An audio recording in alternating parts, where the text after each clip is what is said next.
Evaluate the integral of x squared times sine of x dx. So let us solve this integral using integration by parts. So we will be using this formula. So the integration by parts formula is the integral of u dv equals ub minus the integral of b du. Now let us rewrite the given integral. We have the integral of x squared times sine of x dx. So clearly, we can set u be equal to x squared and db be equal to sine of x dx. So let us put that into writing.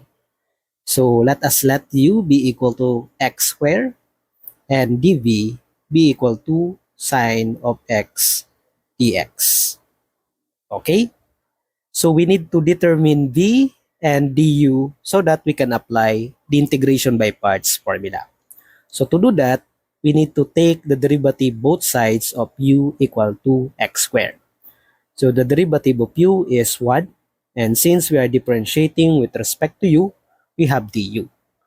And taking the derivative of x squared, you bring down 2, copy x, and subtract 2 by 1.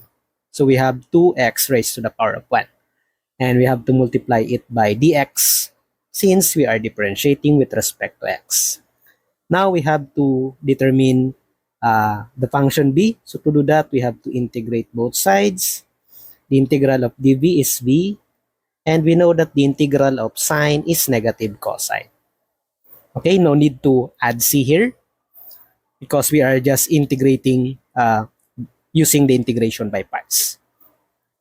Now, applying the integration by parts formula, the integral of x squared sine of x dx equals, so u is x squared times v is negative cosine of x, minus the integral of v is negative cosine of x, and du is 2x dx times 2x dx. Now we have negative x squared times cosine of x minus, okay, we have plus, negative, negative, plus 2x cosine of x dx. Let us simplify this further. First, copy negative x squared times cosine of x. We can bring 2 here on the left of, bring 2 to the left of the integral symbol. We have 2 integral of x cosine of x dx. So again, to solve for the integral of x cosine of x dx, we will be using integration by parts. So we can let u be equal to what? X, and dv be equal to cosine of x dx. Now, taking the derivative, we have du and dx, right? Derivative of u is 1, the derivative of x is 1. Okay? So integrating both sides, we have v equals, the integral of cosine is positive sine x. So hence, the integral of x squared sine of x dx equals negative x squared cosine of x plus 2 times what? So we will be using the integration by parts formula, ub minus b du. uv, so x sine of x minus what? Integral of v du. v is sine of x and du is dx. Okay? So we have what? We have negative x squared cosine of x plus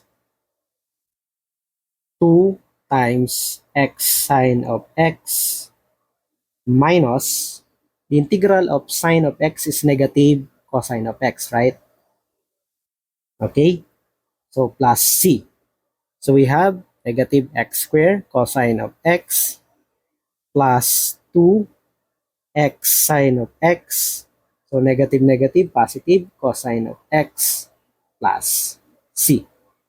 Okay?